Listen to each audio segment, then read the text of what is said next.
আজকের ছোট গল্প বুলবুলের রান্নার গল্প। কলমে উমা ভট্টাচার্য। ডিনার করতে করতেই রেবা দেবী তার নতুন বৌমাকে বললেন, বৌমা, কাল কিন্তু তোমাকে রান্না করতে হবে দুপুরে। সকালের জল খাবারটা আমি করে নেব, তুমি শুধু দুপুরের খাবারটাই করো। ঝিমলিটা চলে যাচ্ছে পরশু, তোমার হাতে রান্নাটা একটু খেয়ে যাক। আবার সেই কবে আসবে কে জানে মেয়েটা। বুলবুল অমিতের দিকে একবার তাকিয়ে মাথা নেড়ে বলল, ঠিক আছে মা। অমিত বুলবুলের মুখ দেখেই বুঝল বুলবুল মহা বিপদে পড়েছে, কেননা সে খুব ভালো করেই জানে তার বউ রান্না বান্না একেবারেই পারে না। চাটা পর্যন্ত করতে পারে না যে মেয়ে, সে করবে কাল রান্না। কিন্তু মাকে তো না বলতেও পারা যায় না, আর তাছাড়া একদিন না একদিন তো রান্না করতেই হবে। অমিত ইশারায় বলল, টেনশন করো না, আমি আছি। বুলবুল কটমট করে তাকালো অমিতের দিকে। হাত মুখ ধুয়ে শোয়ার ঘরে এসে এক প্রস্থ নিল অমিতকে। কি দরকার ছিল মাকে মিথ্যা বলার? আমি ভালো রান্না পারি, কাল তো ধরা পড়েই যাব, তখন কি হবে? অত টেনশন করছো কেন? এই মিথ্যাটা না বললে মা তো সম্বন্ধে রাজি হতো না। তখন কি হতো?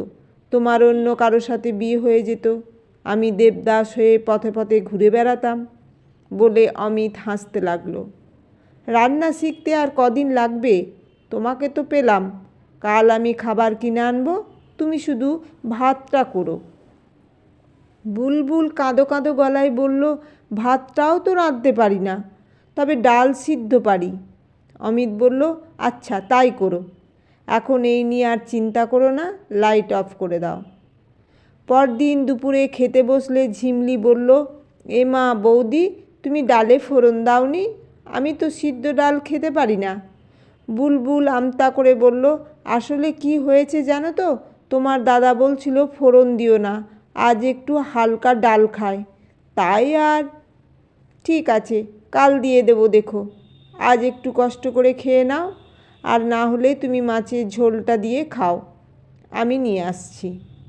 অমিত বুঝল বুলবুল ফোড়ন দিতে ভুলে গেছে, আর না হয় জানেই না যে ডালে ফোড়ন দিতে হয়। বুলবুল রান্নাঘরে মাছের ঝোল আনতে গেলে ঝিমলি মিচকি হেসে অমিতকে বলল, দাদা, তুইও তো সিদ্ধ ডাল খাস না, তাই না?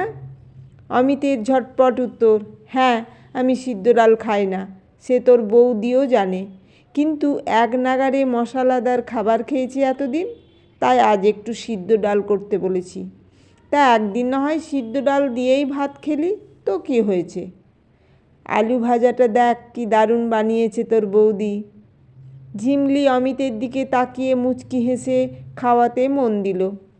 বুলবুল মনে মনে অমিতকে থ্যাঙ্কস জানালো ব্যাপারটা ম্যানেজ করার জন্য। বুলবুল মাছের ঝোল দিতে এলে ঝিমলি বলল, বৌদি, আলু ভাজাটা ফাটাফাটি হয়েছে, এত ঝিরিঝিরি করে কি করে পারলে তুমি কাটতে? আমাকে শিখিয়ে দিও তো।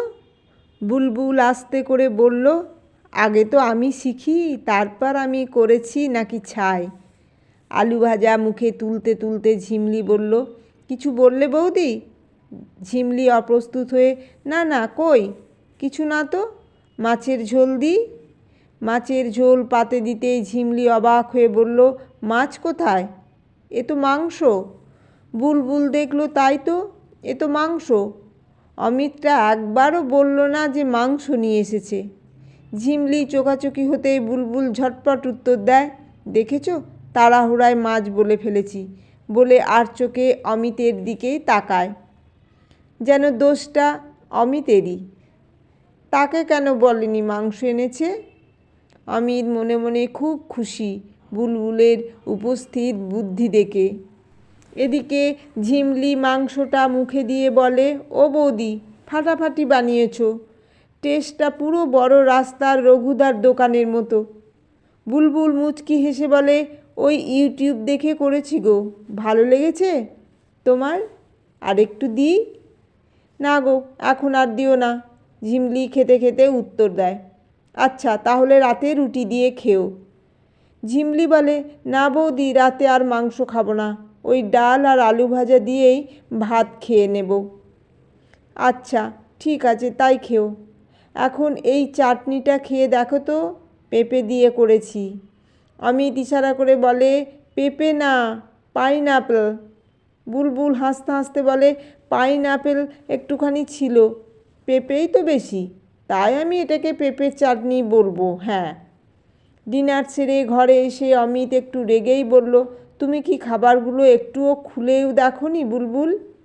বুলবুলও একই সুরে জবাব দেয়, তুমিও তো আমায় বলতে পারতে কি এনেছো, আমি শুধু ভাতটা দেখেছি, ব্যাস। আচ্ছা আচ্ছা ঠিক আছে, এবার রেস্ট নাও, বলে অমিত পাশ ফিরে শুয়ে পড়ল। বুলবুল নিজের মনে আফসোস করে বলল, ইস, রান্নাটা যদি একটু শিখতাম, ইন্টারেস্ট থাকতো, শুধু খেয়েই গেছি।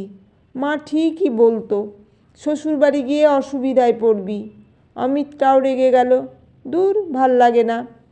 কাল ঝিমলি খুব সকালেই চলে যাবে, তাই বুলবুল আজ ডিনারটা তাড়াতাড়ি করবে ঠিক করলো।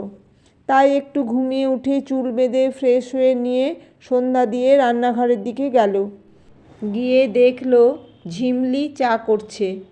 বুলবুলকে দেখে বলল, তোমাকে আর ডাকিনি, দেখলাম রেস্ট নিচ্ছ, তাই নিজেই করে নিলাম।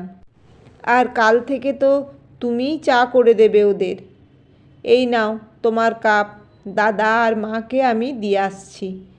বুলবুল চায়ের প্লেটটা হাতে নিয়ে মনে মনে বলল, ঠাকুর, এ যাত্রায় বাঁচিয়ে দিলে, থ্যাংক ইউ। 8টার মধ্যে ডিনারের জন্য সবাই বসে গেল। বুলবুল ডালটা হাতে নিয়ে মহা খুশি, কেননা এবার সে ডালে ফোড়ন দিয়েছে। ঝিমলির খেতে ভালো লাগবে।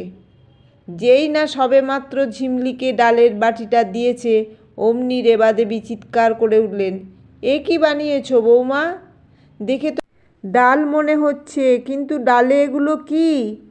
বুলবুল উত্তর দেয়, মুসুরির ডাল মা, কালো জিরে দিয়ে করেছি। রেবাদেবী অবাক হয়ে বললেন, মুসুরির ডালে কালো জিরে ফোড়ন দিয়েছ? তাও আবার এত? কেন, রাঁধুনি ছিল না কৌটোতে? রাঁধুনি চেনো না তুমি? বুলবুল ব্যাপারটা বুঝতে পেরে তৎক্ষণাৎ ম্যানেজ করার জন্য বলল, হ্যাঁ মা, চিনি তো রাঁধুনি, কিন্তু এটা তো কালো জিরে আর মুসুরির ডাল, জিরে ভাজার গন্ধটা ডালে মিশে যায়, দারুণ লাগে। অল্প অল্প ঠান্ডা পড়ে গেছে, ঠান্ডা লাগবে না আর এই ডাল খেলে। আমার বন্ধু শিখিয়েছে, আলাদা করে আর কিছু ফোড়ন দিতে হয় না। একটু টমেটো দিলে আরও ভালো লাগে খেতে, কিন্তু টমেটো তো ছিল না, তাই শুধু জিরে দিয়ে করেছি, জিরেটা একটু বেশি দিতে হয়। অমিত আর ঝিমলি ব্যাপারটা বুঝতে পেরে মিটিমিটি হাসতে লাগলো।